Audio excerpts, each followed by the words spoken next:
Buenas tardes, casi noches. Es un gusto para mí estar acá en esta conversación con Margarita García Robayo.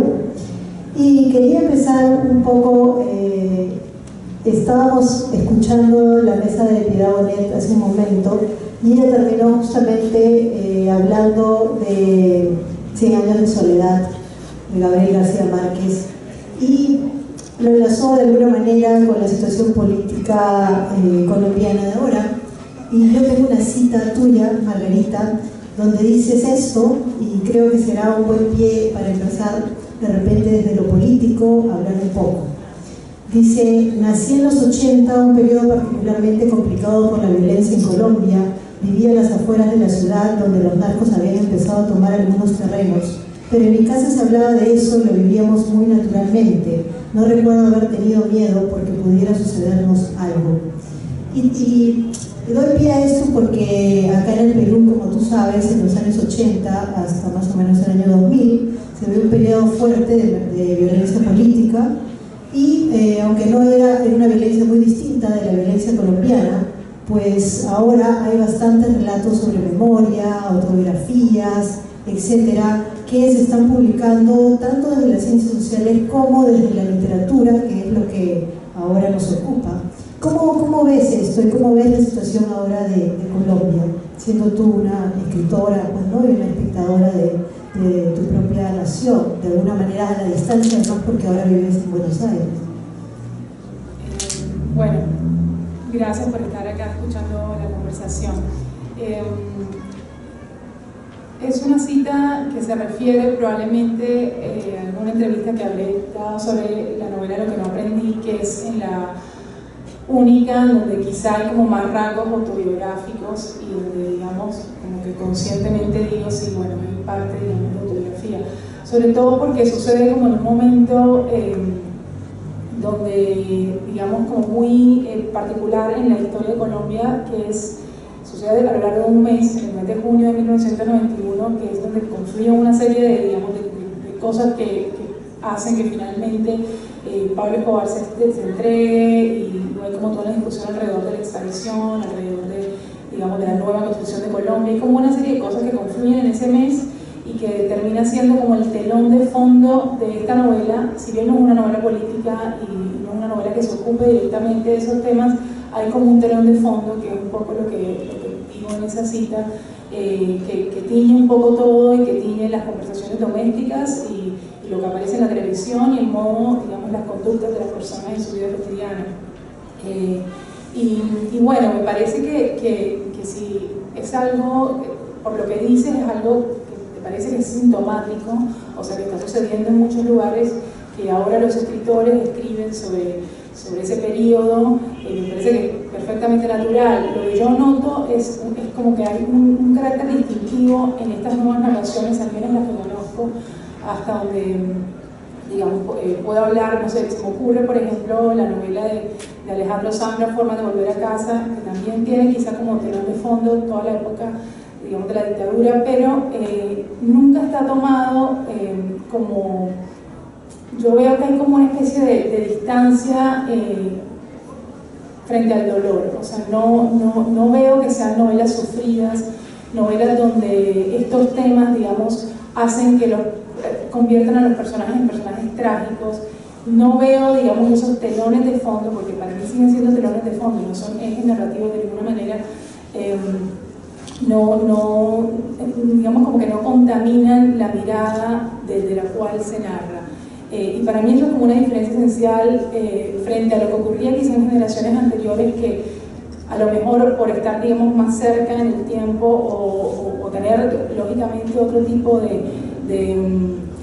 ambiciones literarias, creo que eran novelas de las que podías hacer lecturas un poco más geopolíticas, si se quiere. Se me ocurre, lógicamente no son generaciones inmediatamente anteriores, estoy remontándome a generaciones mucho más, digamos, anteriores a la mía, pero pienso, ya que vienes hablando de la mesa de Piedad, pienso no solo en García Márquez, que es el ejemplo más obvio, quizás que todos conocemos más, pero por ejemplo una novela como La región más transparente de Carlos Fuentes, como una novela que está tan centrada en México y tratando, digamos, como con una ambición casi, digamos, desmedida por explicar su país, y por explicar su geografía, y por explicarse tantas cosas en un libro.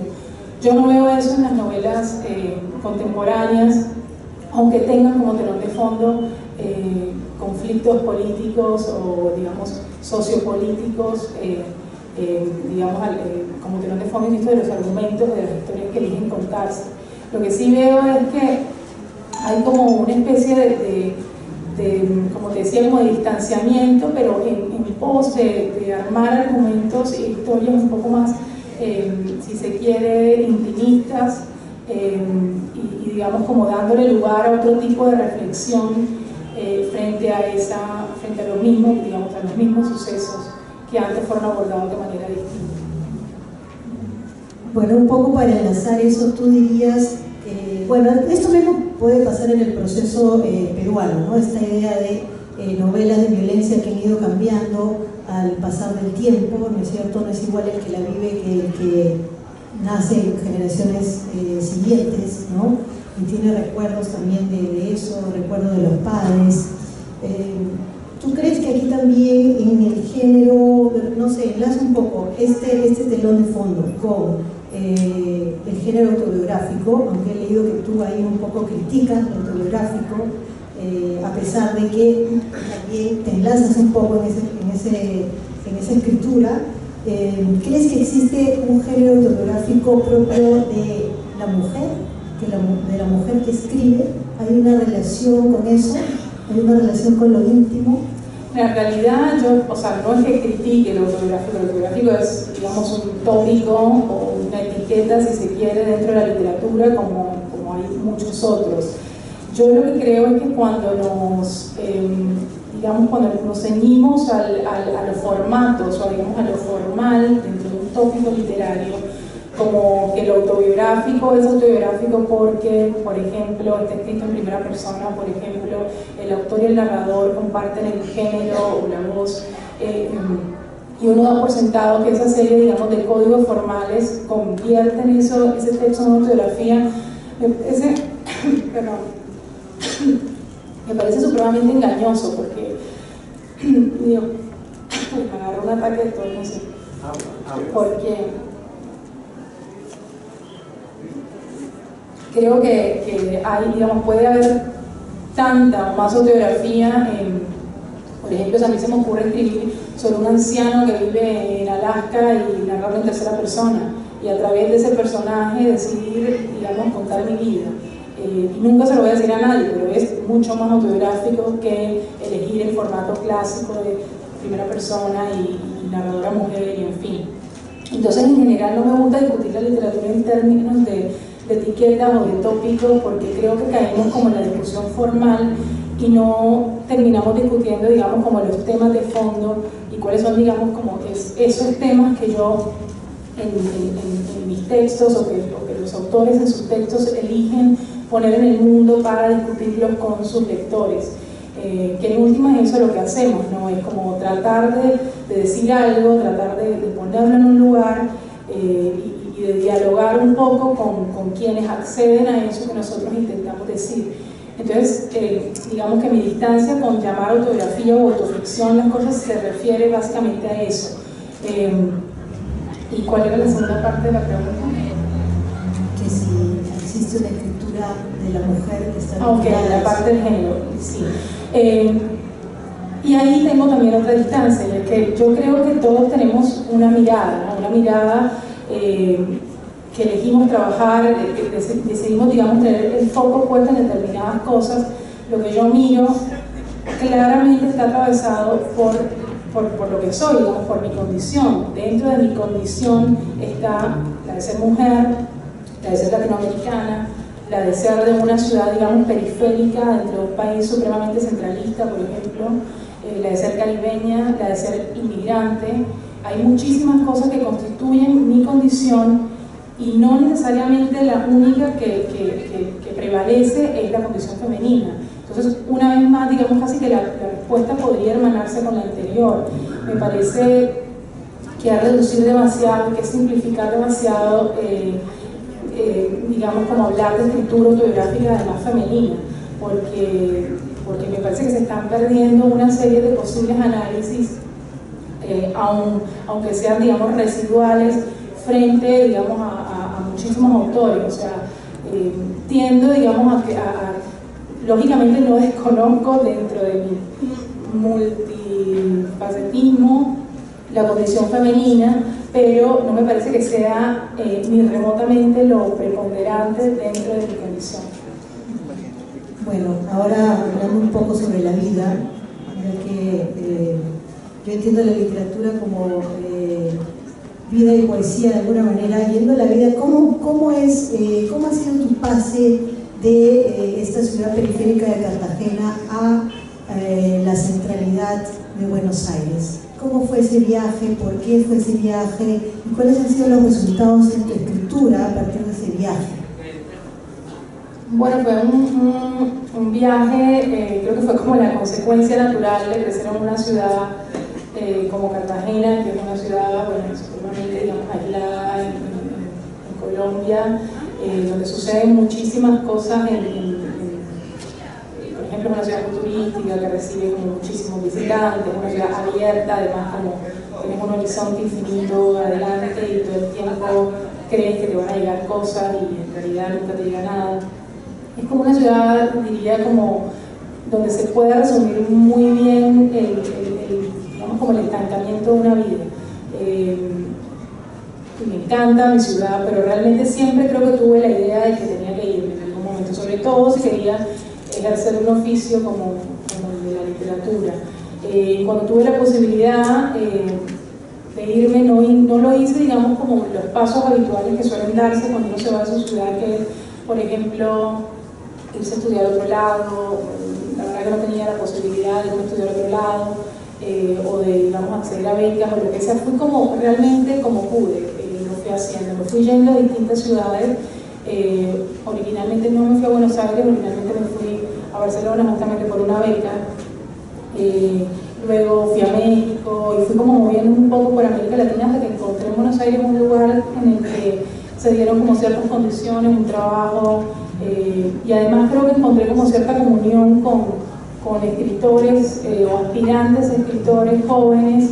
En Buenos Aires existe esto que acá también, pero quizá ya está como un poco más enraizado esta cultura como el taller literario. Entonces encuentras como escritores así importantísimos que abren la sala de tu casa y reciben a unos cuantos aspirantes escritores y empiezan como a trabajar con ellos los textos. Y eso me pareció, en mi caso, digamos, yo hice taller 2 años, tampoco hice muy interrumpidos además, pero me pareció como bastante estimulante, como para lanzarse a hacer algo, porque ahora, dicho así, suena bastante obvio, pero cuando uno está, no sé, de Cartagena, tiene 19 años y quiere ser escritor, es medio ridículo decirlo en tu casa, en la sala de tu casa, no sé, medio que se te ríen y dicen, ah, bueno, sí, ok, porque es una cosa medio rara y medio, nada, como fantasiosa, y bueno, ok, estudio una carrera y en tus ratos libres empiezo a ir por el clásico, ¿no? Entonces quizá encontrar un lugar donde esto era, o sea, realmente no hay ninguna extravagancia en querer ser escritor, no hay ninguna extravagancia en ser escritor, si quieres, un oficio como cualquier otro que requiere disciplina, que requiere, no sé, mucho, digamos, trabajo de lectura, de afinar un poco eso que yo llamo digamos, como la mirada, la curiosidad.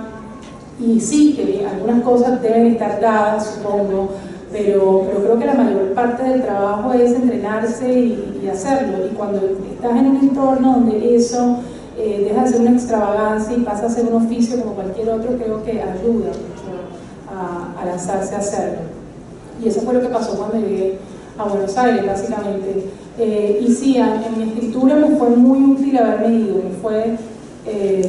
digamos, fue esencial tomar la distancia que tomé, porque quizá, bueno, en los cuentos está un poco más desdibujado a propósito todo el tema, digamos, de la radio, de la geografía. Hay casi como una ausencia intencional de lo geográfico, porque me interesa, digamos, como indagar un poco en la cosa más existencial, si se quiere, digamos, que son cuentos un poco más volcados hacia situaciones muy pequeñas tratan de velar algo muy mínimo sobre la condición humana, si se quiere. Pero en las novelas sí hay como una visión un poco más ligada a tratar de entender un poco mi origen.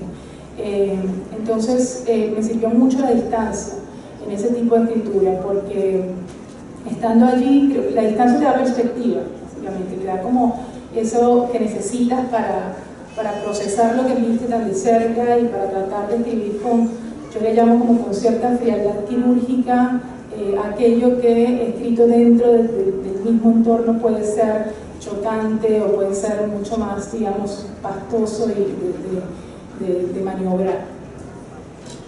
Y tú, como en relación con el entorno de Buenos Aires, ¿tú eras una extravagancia para ellos? Ya que la literatura sí, no lo era. Lo era y lo sigo siendo en un punto. Es increíble porque yo llevo más de 10 años viviendo allá, yo llevo 11 años y pico viviendo en Buenos Aires. Y bueno, hay como ciertas imposibilidades cuando uno se traslada de país. La primera tiene que ver con el lenguaje y los escritores, digamos, nuestra materia prima es esa. Entonces yo recuerdo mis primeros intentos por publicar, era siempre, yo pensé además que iba a convertirse como en el obstáculo de mi vida, de empezar a publicar en Buenos Aires, era encontrarse con editores que te decían, yo no sé en qué está escrito esto, no entiendo en qué hablan, no, o sea, yo ni voceo, ni voceé, ni vocearé nunca, o sea, soy incapaz de decir voz porque no me sale naturalmente. Y cuando eso se ve, digamos, trasladado eso a lo que uno escribe, es complicado porque realmente hay como una especie no sé, una primera reacción como de desconocimiento, como de qué me está hablando, en qué me están hablando. Pero después yo creo que jugó bastante a mi favor, o sea, no me puedo quejar porque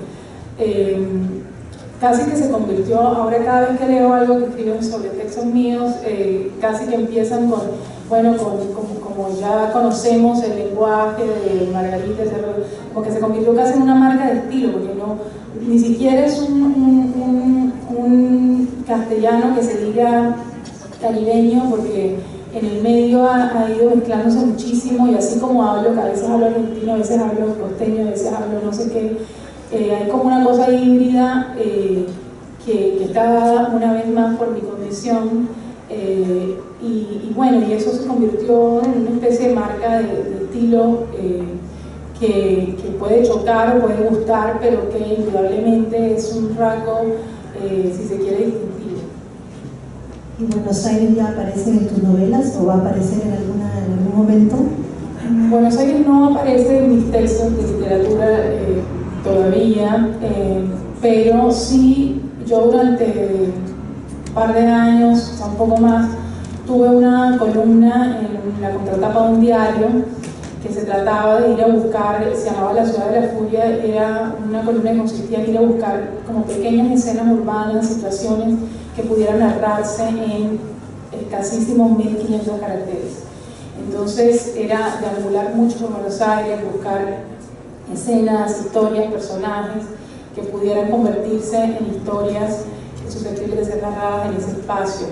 Y esa sucesión de columnas, que eran muchísimas, se convirtieron en un libro que se llama Las personas normales son muy raras, y que está dedicado a Buenos Aires porque el espacio donde sucede Buenos Aires, los personajes que salen son todos, digamos, de esa ciudad o vinculados con esa ciudad, y ahí es donde está, digamos, como lo esencial que miré, que vi, que procesé en mi tiempo en Buenos Aires. Ahora vamos a tus lecturas un poco. Yo aquí también te saqué otra cita. Dice, tengo estos libros juntos por si hay una guerra, ¿no?, en tu estante, ¿no? Está Raymond Carver, los diarios de John Cheever, Kafka, Amy Gómez, Anne Taylor, Lori Moore, Carson McCullers, Catherine Mansfield, José Emilio Pacheco, María Moreno y Zambra, ¿no? ¿Cómo está García Márquez u otros autores colombianos en esta genealogía, o tienes tú tu propia genealogía además de estos autores que tú citas? A mí esas preguntas de los libros, cuando me dicen cuáles son tus libros, tal, es muy gracioso porque realmente, o sea, yo trabajo en un escritorio ahora que es muy chiquitito, y en general tengo libros como los que más agarro, o que quiero, no sé, tipo hacer un alto y ver a alguien que escriba bien, entonces saco el libro y trato como de hacer una especie de reseteo. Pero eso cambia mucho, muchísimo, o sea, casi que semana tras semana voy cambiando los libros que hay encima de mi escritorio. Entonces cuando me preguntaron eso probablemente tenía ahí a Nabokov, pero ahora claramente no lo tengo, por lo que me acuerdo no lo dejé ahí. Entonces eso va cambiando mucho, no, realmente no tengo un canon. Sí tengo como autores que fui como descubriendo en mis lecturas un poco más adultas, ya no digamos esa cosa de la infancia que o bien lees en el colegio o un poco miras lo que hay en la biblioteca de tu casa y te conformas con eso y empiezas a descubrir como tus primeras lecturas, pero ya cuando uno empieza como a tratar de formarse un gusto y encontrar como afinidades en otros autores, sí habrá un par, digamos, que produjeron como esa especie de momento epifánico que dije, bueno, esto es literatura y esto me gustaría intentar hacer. De autores colombianos leo ahora sobre todo, que estoy un poco más cerca de Colombia porque, bueno, estoy viendo mucho y realmente empecé como a descubrir autores colombianos que son increíbles y de los que yo no tenía realmente ni idea. Y leo muchos autores colombianos, entonces te puedo dar una lista, pero es larguísima. Te menciono, no sé, 3 que me gustan mucho. Uno que vive en Buenos Aires, que se llama Miguel Rivas, parece un gran escritor. Me gusta mucho Juan Cárdenas, sobre todo una novela que se llama Los Estratos, me parece que es maravillosa. A ver, quiero elegir bien porque no quiero, digamos, como... Pero bueno, no sé, a ver, menciónenme, recuérdenme nombres. No, estoy empezando a leer la que promete ser la novela del año, pero como llevo 2 páginas no puedo, pero les doy el nombre del autor para que vayan a comprársela inmediatamente. Es Giuseppe Caputo, es el nombre del autor, y la novela se llama Un mundo huérfano y realmente promete ser la novela del año, pero se lo digo en serio. Por ahí tienes los 3 nombres. Bueno, y acá está el autor también presente. Muy bien. ¿Y García Márquez? Bueno, García Márquez, lo que pasa es que hablar de García Márquez es muy difícil porque García Márquez es lo que todos somos. O sea, yo leí creo que todo de García Márquez, no creo que me haya faltado ningún libro, pero básicamente porque, bueno, yo soy cartagenera, soy de la costa, mis padres eran lectores, como eran lectores, digamos, digo, no con una lectura formada y sofisticada, no es que fueran profesores o académicos ni nada, pero leían, les gustaba leer, estábamos suscritos a círculo de lector, o sea, nos llegaban todas las cosas que le llegan, digamos, al hogar colombiano medio en determinada época, entre los 80 y los 90.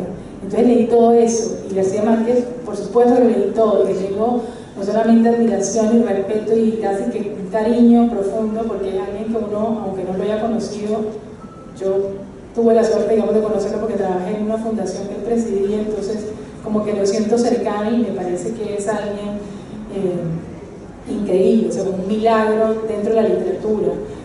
Lo que a mí me pasa con García Márquez es que yo siento que hay demasiada distancia, es como, le robo la cita a otro escritor colombiano que es Ricardo Silva, que dice que García Márquez es como una especie de abuelo prócer.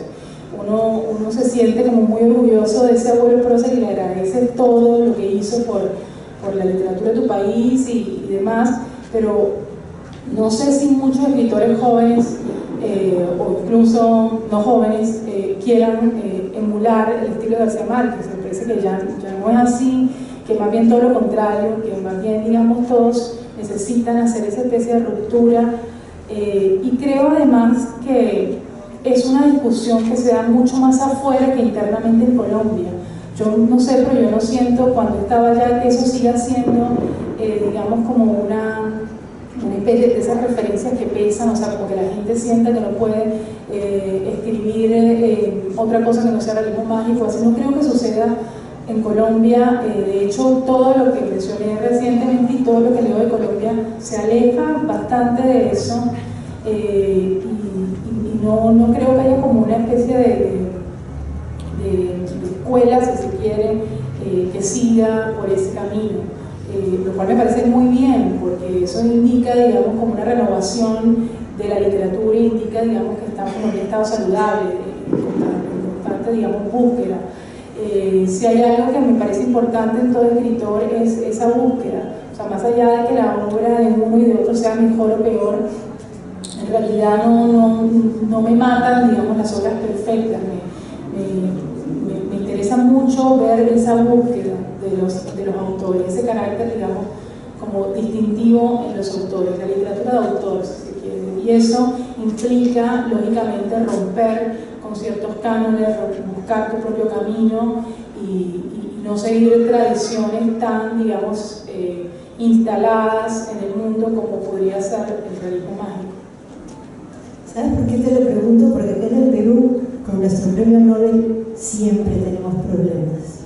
Unos lo aman y otros lo odian, o unos lo aman hasta ciertas novelas, y luego pasan por otras novelas y ya no lo queremos tanto. Se junta con la Presley y la mitad de la nación lo odia, ¿no? Y la otra mitad lo adora porque ve que hay vida después de los 80, y hay amor también.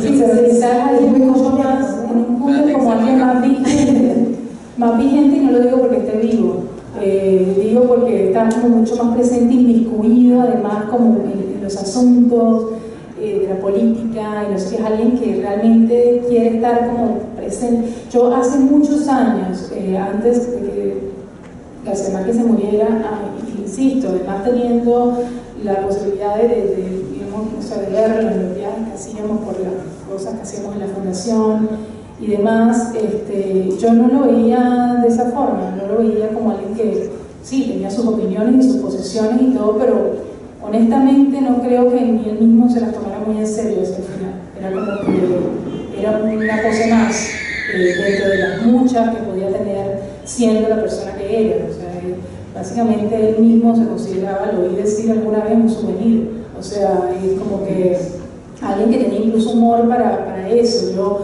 no tengo sino realmente palabras como de respeto hacia García Márquez, pero realmente como escritora te puedo decir que quiero hacer un camino totalmente distinto, o sea, radicalmente distinto, si se quiere.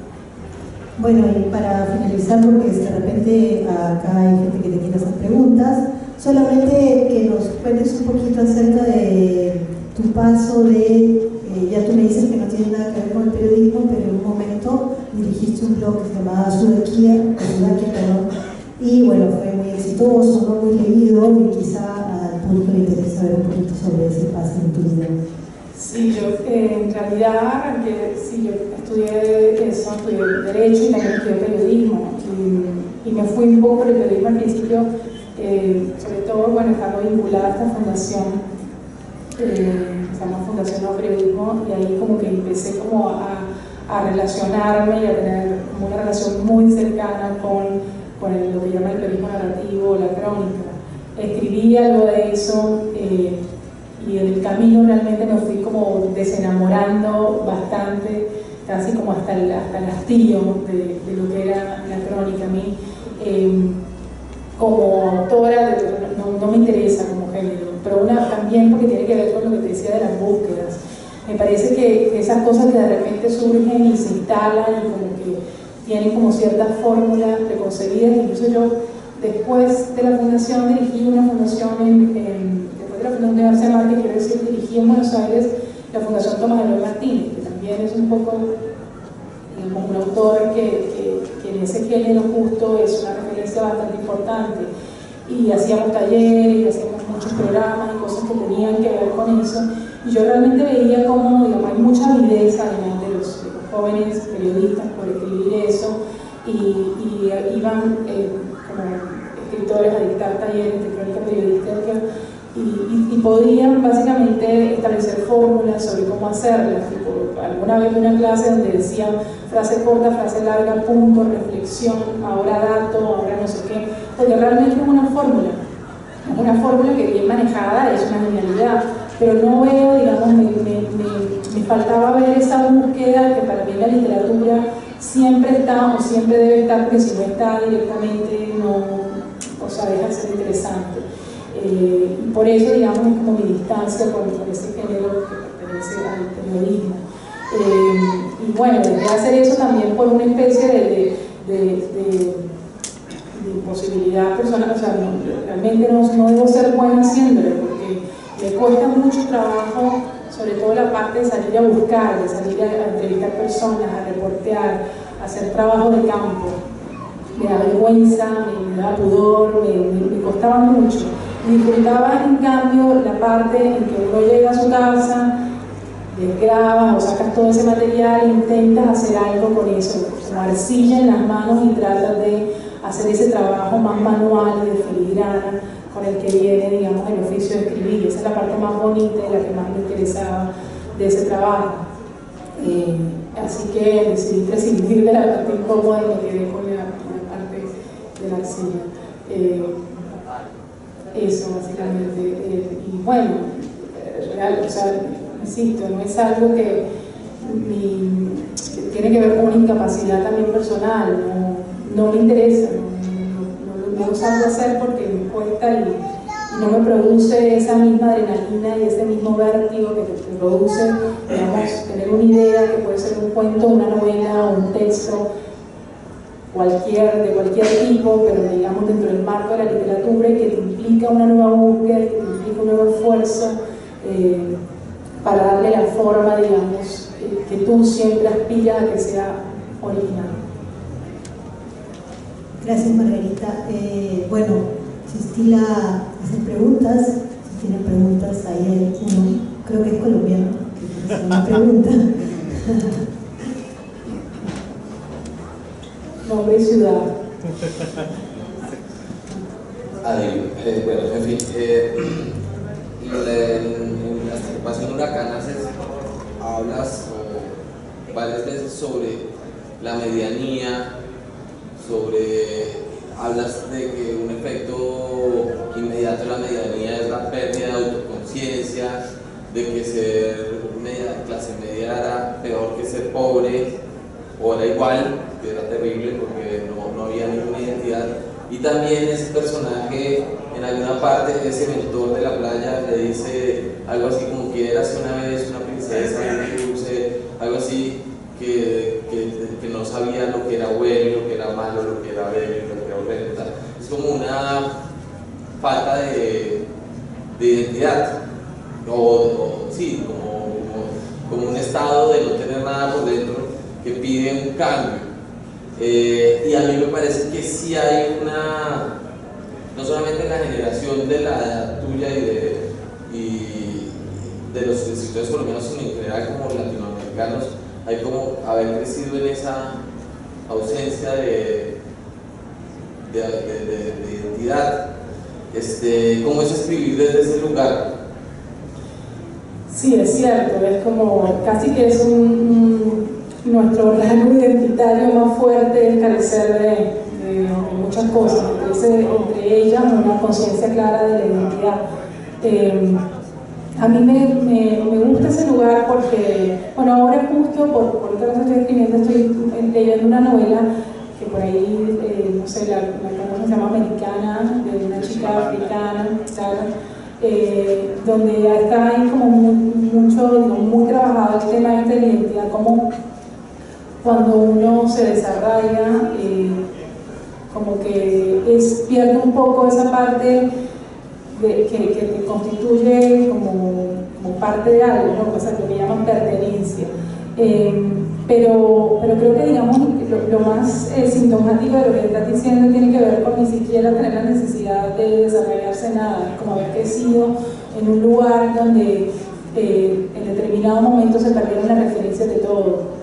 Se perdieron las referencias sobre todo de esa especie de fábula que narrabas, que es de lo que está bien y de lo que está mal, de la perspectiva, de por qué hacer las cosas, de si de todas maneras uno se levanta, hace las cosas, estudia, trabaja y no llega realmente a ningún lado, o sea, que puedas avanzar en la vida, en este tipo de personajes, en este tipo, digamos, de escenario que se cuenta en esta novela, se avanza, digamos, muy poco en la vida, siempre estás como dando vueltas sobre el mismo lugar. La historia a la que había hace referencia en una novela que se llama Hasta que pase un huracán y casi que la metáfora más clara de eso que estás diciendo es el mismo personaje que se decide convertirse en azafata, porque es el único modo que encuentra digamos, ella llama como de salvarse o de salirse de ese lugar donde se siente que está estancada y nunca va a salir de esa situación de estancamiento. Pero los vuelos que hace implican lógicamente una vuelta, entonces ella se pasa como la vida en una especie de loop en que se va pero vuelve, intenta irse más lejos pero igual vuelve, entonces digamos como que la vida se le convierte en ese loop que no tiene salida, ¿no? ese punto digamos del eterno retorno, que digamos que también es como todo un concepto filosófico que está dando vueltas en esa novela. Y yo creo que sí, que muchos de nosotros crecimos así, crecimos además como con la idea de que la única manera de salvarse o de salirse de eso era yéndose del país. Por eso, bueno, hay tantos colombianos en el mundo, es decir, es impresionante, y de nuestras generaciones. El blog Sudalia, justo al que hacía referencia, Victoria, que nunca te contesté esa pregunta, era una especie de receptorio de ese tipo de personas, ¿no? Inmigrantes en el mundo. Sudakia hace alusión a que en Europa a los sudamericanos se le dicen sudacas. Entonces era como la tierra donde contenía esos sudacas. Y ahí encontraba una cantidad de historias en ese sentido, como de gente que se iba como escapando de su realidad, pero llegaba a realidades infinitamente peores, y no tenían tampoco la posibilidad de retorno, ¿no? Bueno, creo que sí, haber crecido en un entorno medio, digamos, carente de referencias claras hace personas escapistas y personas que, digamos, que persiguen constantemente la frustración, casi se vuelve como en una especie de conducta patológica, eso el saber que hagas lo que hagas no vas a conseguir nunca ir más allá de lo que ya tu vida te tiene predestinado.